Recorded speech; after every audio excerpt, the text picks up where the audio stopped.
My fiancée demanded I add her name to my $1.6 million house deed or she wouldn't marry me. I canceled the wedding and converted all our deposits into a solo Alaska cruise. I'm a fire captain, been with the department for 18 years. 3 weeks ago, I was planning my wedding to Vanessa, my fiancée of 7 months. We'd been dating for 2 years total. Everything seemed perfect until it wasn't. Some background. I own a lake house that I bought 6 years ago before I even met Vanessa. It's my pride and joy. Took me years of saving and overtime shifts to afford it. The place is worth about $1.6 million now, and I've got maybe $80K left on the mortgage. It's not just an investment, it's where I decompress after rough calls, where I rebuilt my life after my divorce 10 years ago. Vanessa's a luxury real estate agent, does pretty well for herself. We met at a charity event the department was hosting. She was charming, funny, seemed to really get what it meant to be with someone in my line of work. The irregular hours, the stress, all of it. So 3 weeks ago, we were going over some last-minute wedding details. We'd got deposits down on everything: the venue, the band, catering, photographer, videographer. We were talking about $24,500 in non-refundable deposits. The wedding was supposed to be this weekend. Then Vanessa got this look on her face. Real calm, almost too calm. She said, "We need to talk about something important." "I can't go through with the wedding," she said. My heart dropped. I was thinking she was having cold feet or maybe she'd met someone else. I asked her what was wrong, ready to work through whatever it was. "Not until my name is on the deed to the lake house." I just stared at her. This came out of nowhere. We'd never even discussed this. "I need security, Caleb. If something happens to you, I need to know I'm protected. You have 7 days. 7 days. Like she's given this ultimatum before and knows exactly how it works. I tried to be reasonable. I told her we could do a prenup after we're married, update my life insurance to make her the beneficiary, set up a trust. I've got a $2 million policy through the department. She'd be more than taken care of. She cut me off. "A prenup is just a way for you to protect yourself from me. I need to know you're serious about us, about our future. The house needs to have both our names before I walk down that aisle." "That's not how this works," I said. "That's a premarital asset. I bought it before we even met." "Then I guess you're not ready to be a husband." She said it so casually, like she was commenting on the weather. "Here's the thing about my job, you learn real quick how to stay calm in a crisis. You learn how to assess a situation and make decisions fast." And right then, looking at this woman I thought I knew, I realized I was seeing her clearly for the first time. "Okay," I told her. "I understand." She looked surprised, then satisfied. "Good, I'll text you the name of my lawyer. We can have the paperwork done by Friday." That night after she went to bed, I made some calls. First call, the venue. Explained there was a family emergency, needed to cancel. They were sympathetic but firm about the deposit. Then I asked about their cancellation policy for converting deposits to other services. Turns out they have a partnership with a luxury travel company. I could convert the venue deposit to credit for a trip. Second call, the caterer. Same story, same result. They work with the same travel company. Third call, photographer, band, videographer. By 2 a.m., I'd converted every single wedding deposit into travel credits. Then I booked myself a 12-day solo Alaska cruise, upgraded cabin with a balcony. Leaves this Saturday, what would have been our wedding day. Vanessa found out the next morning when the venue called her to confirm the cancellation. She came storming into the kitchen where I was having coffee. "What did you just do?" Her voice was shaking. "I'm making sure everything's secure," I told her. "Isn't that what you wanted?" Her face went white, then red. "You canceled our wedding. You said you couldn't marry me unless I put your name on my house. I'm not putting anyone's name on my house before marriage, so there's nothing to cancel, is there? This is insane. Call them back." "Can't. Everything's already processed." "But don't worry, I'll have plenty of time to think about security and commitment while I'm watching glaciers."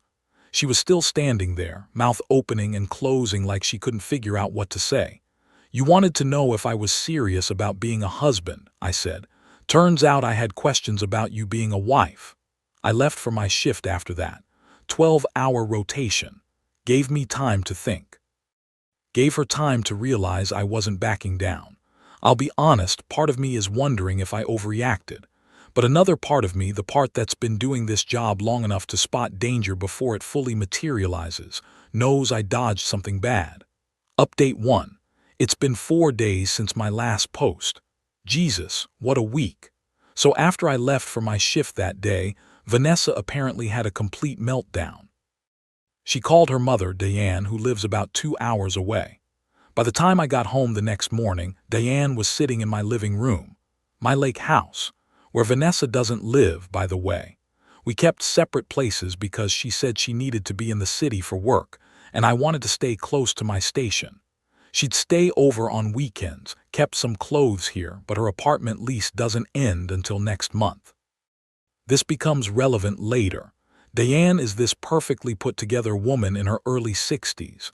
Real estate runs in the family, apparently. She sold commercial properties before retiring. She's got this smile that doesn't reach her eyes.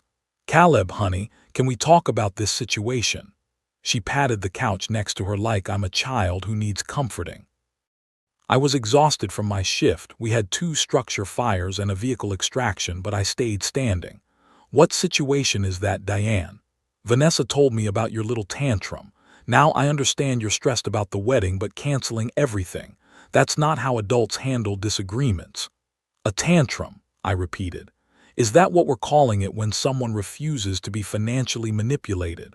Her smile tightened. "My daughter has given you 2 years of her life. The least you can do is show her some commitment. Adding her to the house deed is standard for couples who are getting married. It shows you trust her. Trust is earned, Diane, and your daughter just showed me who she really is. She needs security. She's sacrificing her youth. She's 34, not 24, and I offered multiple ways to provide security. Life insurance, prenup, trusts. She refused all of them. The only thing she wants is her name on property she didn't pay for before we're even married." Diane stood up, and I saw where Vanessa got that cold look. "You need to think very carefully about your next move, Caleb. Vanessa has connections in this state, people who can make things very difficult for you." That's when I know this isn't just about a misunderstanding. This is strategy. Over the next 2 days, it got worse. Diane started calling me directly, alternating between guilt trips and threats. "She gave up opportunities for you. She could have been with someone who appreciated her. Do you know how much younger men would love to be with her?" Then came the voicemail that made me call my lawyer. "We have documentation of Vanessa's contributions to your household. The decorating, the hosting, the emotional labor. That is value. If you don't want to do this the easy way, we can do it the hard way." My lawyer, Tom, is a guy I've known for years. Does estate planning and asset protection. I met with him yesterday. "They're fishing," he said after I played him the voicemail. "They have no legal standing. You're not married, the house was purchased before you even met, and she has her own apartment. But we should be proactive." We spent 3 hours going through everything. He helped me set up a revocable living trust for the lake house, updated my will to make sure all premarital assets stay protected, and documented every single communication where Vanessa or Diane mentioned the house deed requirement. Then Tom pulled up a file on his computer. "I wanted to check something. Did you know Diane Pierce had a lawsuit filed against her 8 years ago?" I didn't. An elderly client alleged Diane convinced him to add her to the deed of his property, claiming it would make estate planning easier. Then she tried to force a sale. It was settled out of court, but the complaint is public record. My blood run cold. So this is a pattern. Can't say for certain, but it's interesting that both mother and daughter work in real estate and both use the same strategy. He drafted a formal letter to both of them, essentially saying, "Stop contacting me about adding names to deeds, stop making threats, and any further harassment will result in legal action." I thought that would be the end of it. Then last night, Vanessa posted on social media. Not tagging me, just a carefully worded post about how some men panic when real commitment is asked of them, and how she's learning that a uniform doesn't make someone a hero. My phone exploded. Mutual friends texting me, colleagues asking if I'm okay. My captain even pulled me aside at the station to ask what was going on. I had a feeling something was off about all this, so I did something I'm not particularly proud of. Vanessa left her iPad at my place months ago and never picked it up. It's connected to her iMessage. I checked it last night. And there's a conversation with someone named M from 3 weeks before the ultimatum. Vanessa, just need to get on the deed before the wedding. After that, if it doesn't work out, I'm protected. M, what if he won't do it, Vanessa? Then I push the timeline. No deed, no wedding. He'll cave. Men always do when you give them an ultimatum. M, and if he actually calls it off, Vanessa, then at least I tried, but I've been with him for 2 years. That has to count for something in court. I screenshotted everything, sent it to Tom. This morning, I got a letter from a law firm I've never heard of. It's on behalf of Diane Pierce, and it's requesting compensation for Vanessa's contributions to the appreciation and maintenance of my property, citing that she cohabitated and contributed to the household. They're actually trying to claim some kind of common law or palimony argument, in a state where that doesn't exist for our situation. Tom called me immediately. This is a shakedown.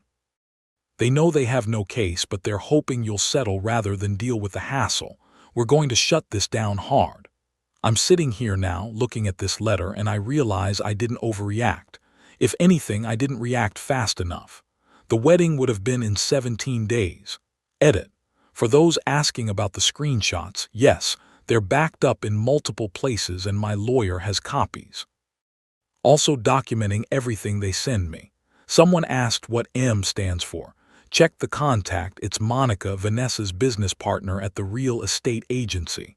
A lot of people are suggesting I change my locks. Already done. Also installed a security camera system at the lake house. Tom's advice. Update 2. This is going to be long, but you all need to hear what happened yesterday. I was on shift. We work 48 hours on, 96 hours off when I got a notification from my new security system. Motion detected at the lake house. I pulled up the camera feed on my phone and there were Vanessa and Diane walking up to my front door. I watched them try the keypad. Once, twice, 3 times. Old codes that didn't work anymore. Then Diane started trying to look through windows and Vanessa was on her phone. 20 minutes later, I got a call from a number I didn't recognize. It was a sheriff's deputy. Sir, this is Deputy Hudson with County Sheriff's Department. Are you Caleb Warren, owner of the property at he gave my address? Yes, that's me. What's going on? We have 2 women here who claim there's a domestic situation. They say one of them lives here and has been locked out of the residence. My heart was pounding. I was at the station, couldn't leave in the middle of a shift. Deputy, neither of those women live at that address. I live there alone. I can prove ownership and I have them on camera trying to break in. There was a pause. Can you email me that footage? I sent him everything, the last hour of camera footage, plus my property deed, my driver's license showing the address, and the cease and desist letter Tom sent last week. Sit tight, he said. I'll call you back. 30 minutes later, he called again. Mr. Warren, do you know a Diane Pierce? That's my ex-fiancée's mother. Why? Another pause, longer this time. I know Ms. Pierce. She was involved in a situation a few years back. Similar circumstances, claimed she had rights to property. Turned out she was trying to establish residency to claim equity. The case was dropped, but I remember it. Let me talk to my supervisor. An hour went by. I was trying to focus on work, but I was checking my phone every 5 minutes. Finally, Hudson called back. Sir, we've advised both women to leave the property. Your ex-fiancée showed us some photos of herself at the house and some personal items, but we explained that occasional visits don't establish tenancy, especially when she maintains a separate residence. Ms. Pierce, the mother, has no connection to the property at all. Are they gone? They're leaving now, but there's something you should know. Ms. Pierce made some statements about you being controlling and financially abusive. She suggested we do a wellness check, kept pushing that narrative. When we explained we'd already verified ownership and seen the security footage, she changed tactics. Started talking about emotional damages and mental distress. Deputy, I have documentation that they've been harassing me for weeks, trying to force me to add my ex-fiancée to my deed. My lawyer already sent a cease and desist, and they still tried to access my property without permission. I understand. Here's my advice. File for a protective order, today if possible.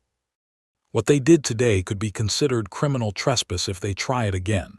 The fact that Ms. Pierce has a history makes this even more concerning. I thanked him and immediately called Tom. He was already drafting the protective order before I finished explaining what happened. "This is exactly what we needed," he said, and I could hear him typing. "They've shown a pattern of harassment, attempted unauthorized access, and now they've involved law enforcement with false claims. We can get a temporary order today, and then we'll have a hearing for a longer-term one." That evening, after my shift ended, I drove home. There was a note tucked into my door frame. It's from Diane, handwritten. "You're making a huge mistake. Vanessa loved you. We can still fix this if you're reasonable. Call me." I photographed it, sent it to Tom, and added it to the file. But then my phone rang. It was Vanessa, and against my better judgment I answered. "Caleb." Her voice was small, broken, the complete opposite of the woman who gave me an ultimatum. "I'm sorry, I'm so sorry. Can we please just talk?" "About what, Vanessa?" "About us. About fixing this. I know I made mistakes, I know I pushed too hard, but I love you. I just wanted to feel secure. Is that so wrong?" I should have hung up, but something in me needed to understand. "Vanessa, I offered you security, life insurance, a prenup that protected both of us, a trust. You refused all of it. The only thing you wanted was your name on a deed for property you never contributed to. Why?" Silence on the other end. "And then you and your mother tried to break into my house today. You called the police and lied to them." "We didn't lie. I have things there I just wanted." "You wanted what? To establish residency, to claim some kind of ownership." More silence. Then quieter. "You don't understand how vulnerable I was. Giving up my youth for you, investing my time." "Stop. Just stop. You weren't investing, Vanessa. You were calculating. There's a difference." "What do you want me to say then?" "I want you to answer one question honestly. If putting your name on the house deed was about security and trust, why did you refuse a prenup? A prenup would have protected both of us. Your name on my deed only protects you." She didn't answer for a long time. When she finally spoke, her voice had changed again, harder. "Because a prenup assumes failure. I needed to know you believed in us." "No," I said. "A deed assumes ownership. A prenup assumes partnership. You wanted ownership, not partnership." I heard her inhale, about to respond, but I was done with this conversation. "Don't contact me again, Vanessa. Don't come to my house. Don't send your mother. My lawyer will handle anything else that needs to be said." I hung up. This morning, Tom filed for the protective order. We have a hearing on Friday. He's also sending a formal cease and desist to the law firm that sent the demand letter on Diane's behalf, calling their claims what they are: frivolous and harassing.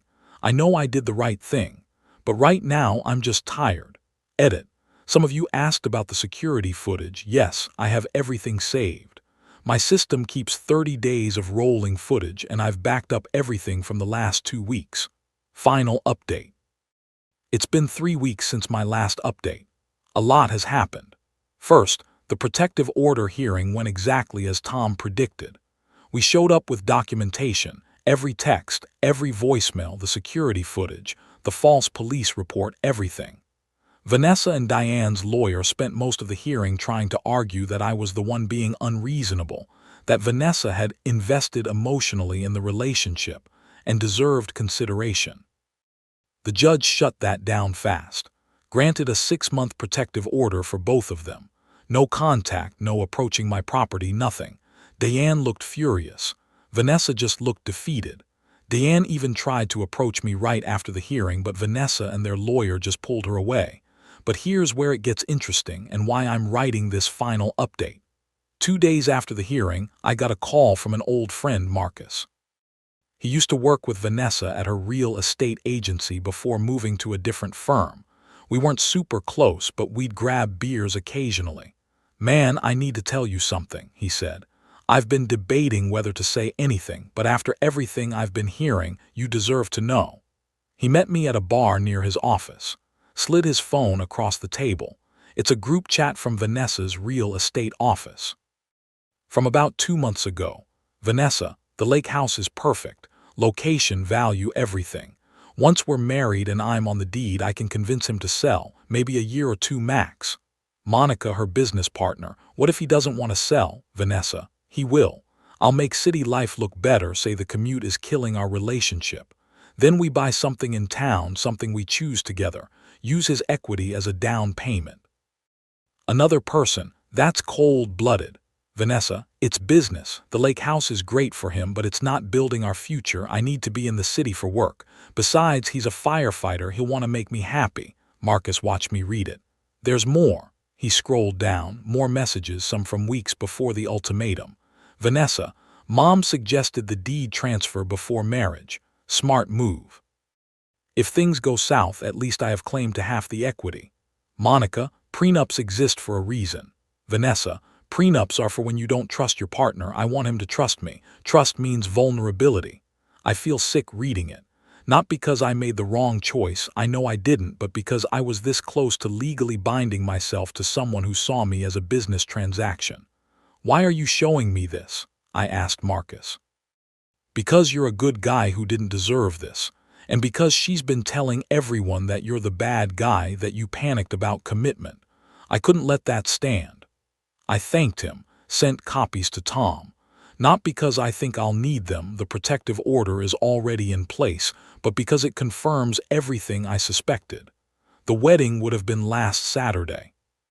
Instead, I was on a cruise ship watching the sun set over Glacier Bay. I know that sounds like something out of a movie, but it's true. I went on the Alaska cruise, the one I'd booked with all those converted deposits. 12 days of no phone calls, no drama, no manipulation. Just mountains and water and silence. I needed it, more than I realized. While I was gone, Tom sent me updates. The law firm that sent the demand letter on Diane's behalf withdrew their claim. Turns out when you threaten a frivolous lawsuit against someone who has a lawyer willing to file for sanctions, things get resolved pretty quickly. Vanessa's been quiet. No more social media posts, no more contact attempts. I heard through the grapevine that the whole situation has affected her reputation in the real estate community. Turns out people who deal in multi-million-dollar properties don't love being associated with someone who tried to manipulate their way onto a deed. I got back yesterday.